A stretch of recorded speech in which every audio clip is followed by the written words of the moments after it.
My name's Krista Amigone, and I play Nora Joyce in Left Bank Bookseller. Nora is a very controversial character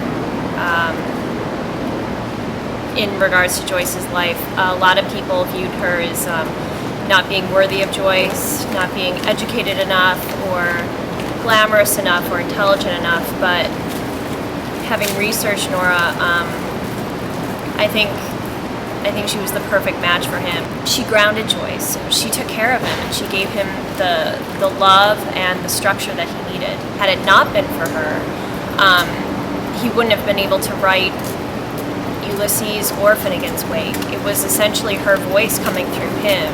I really believe that Molly Bloom and Olivia Plurabelle, that's Nora's voice coming through Joyce. I think he quoted her quite a bit as well. He certainly entertained the world with her tendency to not use punctuation when writing passionately, and I mean, that's Nora's voice. Her sexual want, her sexual liberation, her freedom from guilt in Molly Bloom. That's Nora. That's Nora, and people don't give her enough credit for that. She was never able to leave him.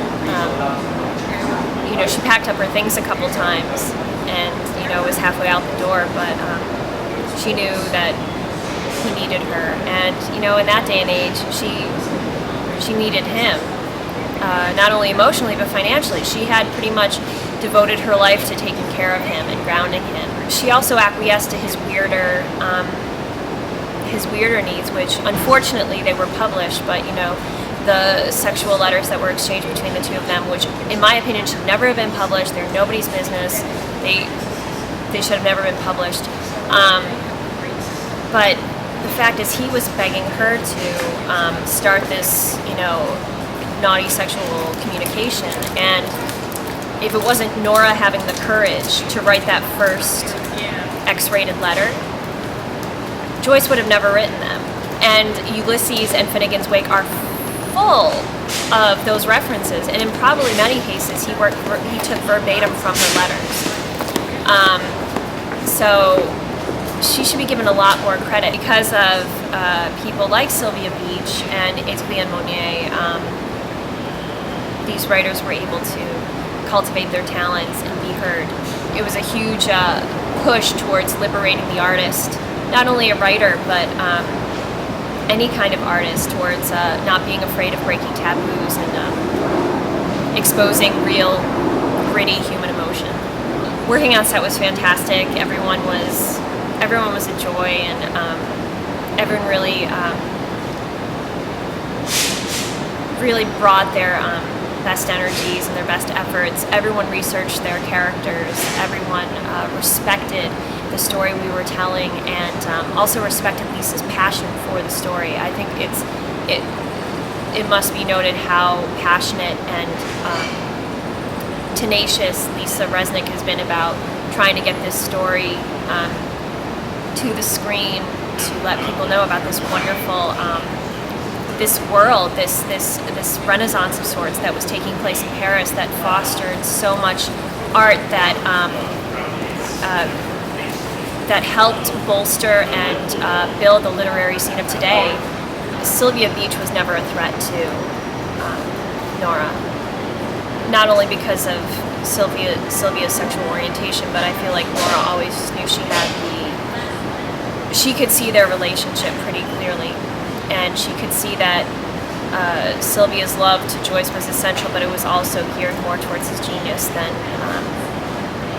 towards him in any sexual way. I mean, Joyce himself tried to get Nora to cheat on him just because he wanted the experience of being, a man that's been betrayed. He is quoted as saying, memory is imagination, over and over again. And he would try to get Nora to cheat on him, and she wouldn't do it. Not to say that her heart never strayed. She continued to have feelings for Willie Mulvey, for probably her whole life. If it was nostalgia or something more, that's her secret. But they were monogamous. They, of course, Joyce was with prostitutes before her and possibly in Trieste, but Nora was faithful to him, and she was able to overlook his transgressions.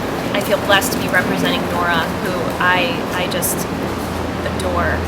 The more I learn about her, the more I absolutely adore her. I hope I could take a little bit of Nora with me. I mean, throughout her life, so many hardships befell her and Joyce, and she never seemed to, as Catholic as she was, she never seemed to carry that guilt with her, that like she had caused all these hardships, or her actions or decisions had caused these things. Even in regards to her daughter Lucia, who ended up being a schizophrenic. Just this indomitable spirit. I think, if anything, if I could carry anything from Nora, it would be her indomitable spirit, and just that ever-presence of pride and strength, not expecting the world to give her anything, not expecting the world to look at her as being special, but just taking the good with the bad, and not expecting any more than what she got. I think without her, Joyce couldn't have written those words at all.